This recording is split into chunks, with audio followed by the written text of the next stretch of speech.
Joignez-vous à la discussion. Appelez ou textez le 187 Cube Radio 1877 827 2346. On voyait que les Américains devaient marcher sur leur fierté et leurs principes. Une liberté de penser. Mais il le fait d'une façon particulièrement grossière et maladroite. Une force internationale. Et même, on va plus loin. Luc la liberté. Alors, c'est Elon Musk qui s'occupe là, de vérifier que l'État soit plus performant et plus mince, lean and mean machine, comme on dit en anglais.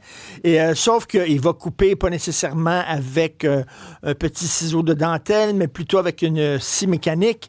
Et là, il y a deux compressions, tu vois, qui te font lever les sourcils, cher Luc. Une qui touche une agence qui s'occupe de cybersécurité, et une autre qui touche une agence qui s'occupe de contrôle aérien. Donc, explique-nous. Voilà. Écoute, la première, c'est la CISA. Donc, c'est l'agence qui s'occupe de la cybersécurité, de la protection des infrastructures, mais au sens cybersécurité.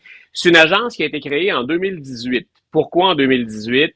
Parce qu'en 2016, donc, il y avait, et ça, c'est prouvé, ça avait été appuyé, il y a de l'ingérence russe dans l'élection. Et on dit au Congrès, républicain comme démocrate, il faut quelque chose pour se protéger contre ça.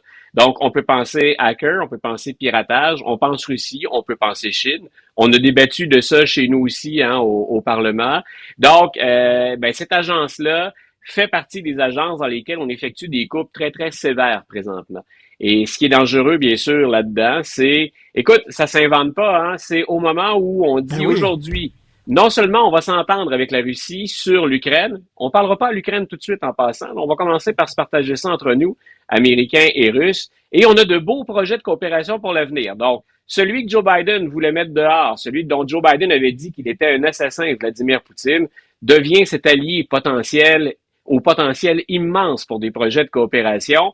Puis en même temps, on coupe dans l'agence donc qui était chargée de la sécurité, de la cybersécurité aux États-Unis. Donc, je répète ça depuis le début. Est-ce que quelqu'un est contre l'efficacité gouvernementale? C'est un langage populiste auquel on va tous adhérer. Peu importe d'ailleurs qu'on soit de gauche ou de droite, on pense tous, puis souvent avec raison, qu'on paie trop de taxes et d'impôts, ou à tout le moins qu'on en veut pour notre argent. Au-delà de ça, moi, depuis le début, je dis surveillez, ayez ça à l'œil. C'est pas tellement l'idée de, appelons ça comme ça, dégraisser la machine, de comment on le fait, qui on coupe, et qu'est-ce qu'on apporte comme justification. Et on n'a pas donné de justification pour les coupures à la CISA, qui est le nom de l'agence. De l'autre côté, c'est la FAA, donc c'est l'agence fédérale d'aviation aux États-Unis, qui est sous les projecteurs depuis cette fameuse collision entre un hélicoptère et un avion. L'enquête suit son cours. Ce qu'on découvre de plus en plus, c'est qu'il semble que l'hélicoptère est disposé de mauvaises informations pour prendre ses décisions, ce qui expliquerait, entre autres, la hauteur de l'appareil, le choc qu'il y a eu avec l'avion.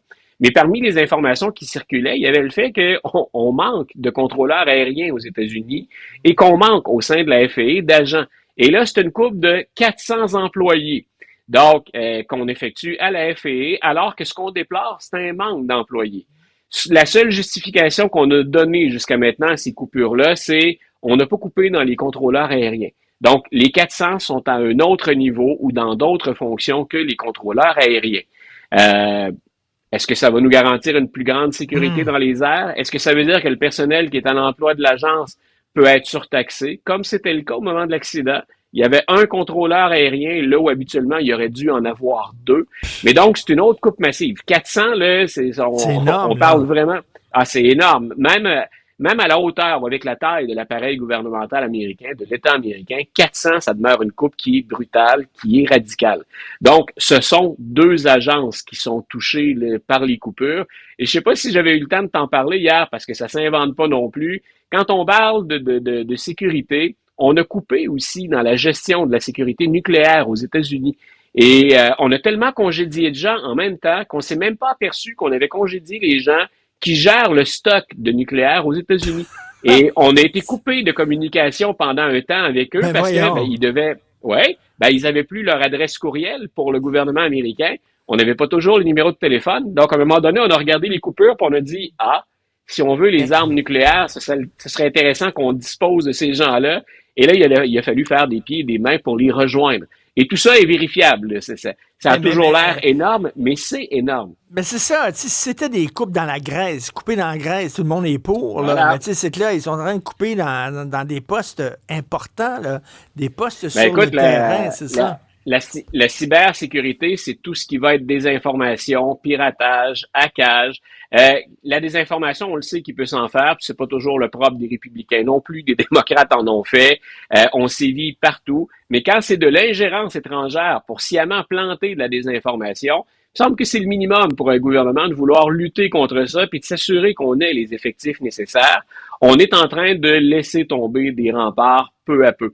Donc, ce sont vraiment des coupes qui sont brutales. Et ce que je déplore, c'est pas toujours des purges ou des charges, un élagage, appelons ça comme ça, qui sert à économiser des sous. Parfois, on coupe vraiment dans l'essentiel. Et pendant ce temps-là, on ferme les yeux sur ceux qui mettent la main sur des avantages. On déréglemente pendant ce temps-là. Quelqu'un comme Elon Musk aime beaucoup ça. Puis on peut même se négocier de généreux contrats pendant qu'on affaiblit l'État. Et je répète, c'est même pas idéologique, là.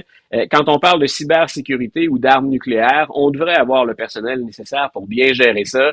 Il me semble que quand on coupe, on devrait s'assurer de savoir ce que fait exactement la personne dont on coupe l'emploi.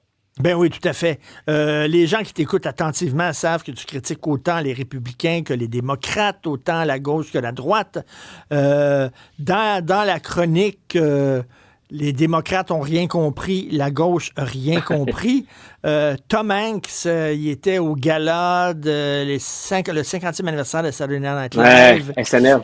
Et il a incarné un partisan de Donald Trump, puis il le caricaturait comme étant un débile profond, un ignorant, un deplorable, comme disait Hillary Clinton.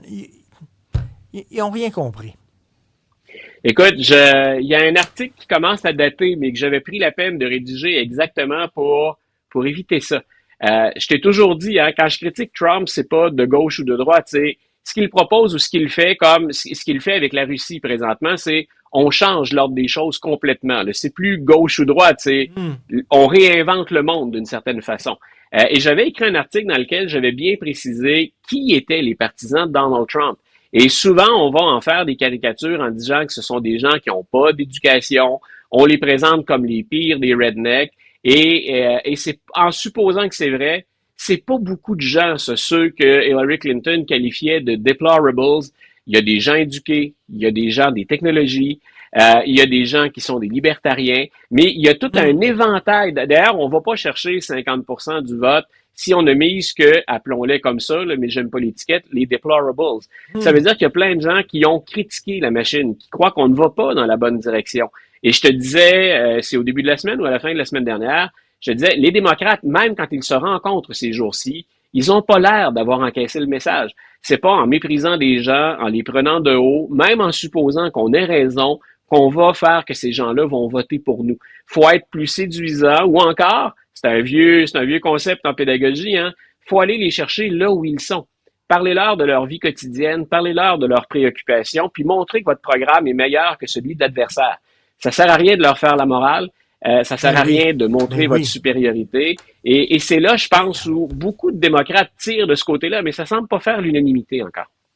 Et c'est pour ça qu'il y a des gens qui ont voté républicain, entre autres, qui sont écœurés qu'il y a une certaine gauche qui regarde de haut, tu sais. Et c'est justement une des choses qu'on veut remettre en question. Puis ça fait le tour de l'Occident. Puis notre collègue Bob Côté insiste beaucoup là-dessus, c'est les gens qui dirigent depuis longtemps, les mêmes élites qui sont au pouvoir. Je pense qu'on a très souvent raison de les critiquer. Comment on le fait? Qu'est-ce qu'on veut mettre à la place? Là, parfois, je pense que Mathieu et moi, on divergerait de point de vue. Mais l'idée, c'est de sacrer la machine à terre. Si ce que vous dites aux gens qui en ont assez de cette machine, c'est « elle est bonne, la machine, puis on va vous convaincre qu'elle est bonne », vous n'avez pas compris d'où vient le ressentiment. Il y a une façon de leur parler, il y a une façon de passer le message, et vous ratez le train plus souvent qu'autrement. Et je te dis, autant là, c'est Trump qui dirige et j'analyse puis je surveille de près. Je suis le woke de l'administration Trump au sens éveillé du terme. Donc, je surveille tout ce qu'il fait. Tu sors du garde-robe, là, t'es woke. Ah, écoute, ça sorti du placard, drette là. Donc, les détracteurs vont dire, mais Luc, il était temps que tu t'assumes. De l'autre côté, c'est très important aussi, je souligne souvent, ils m'énervent, les démocrates. Je les regarde aller, là, depuis la fin de la campagne. il y a une limite à lécher ses plaies ou à être totalement désorienté. C'est comme, vous êtes en retard dans le combat, là. Le match est commencé, puis vous n'êtes pas sur la glace encore. C'est le temps, là. Au moins, mettez vos patins, c'est gênant. Et quand tu dis woke, c'est plutôt être alerte, être vigilant, Voilà. c'est ça? C'est woke dans le sens original. Moi, je remonte aux années 20. Woke, c'était être éveillé aux injustices. Donc, OK. ce qu'on en a fait après, ben après ça, on en est maintenant en 2025 à avoir chacun notre définition. OK, donc éveiller aux injustices, être vigilant, puis les injustices bien, sont commises autant par un clan que par l'autre. Donc, il s'agit d'être... Voilà, faut les relever partout. C'est notre rôle à nous Exactement. en passant. C'est ce qu'on devrait faire. Merci beaucoup, Luc. Bonne soirée demain. Salut. Salut, bonne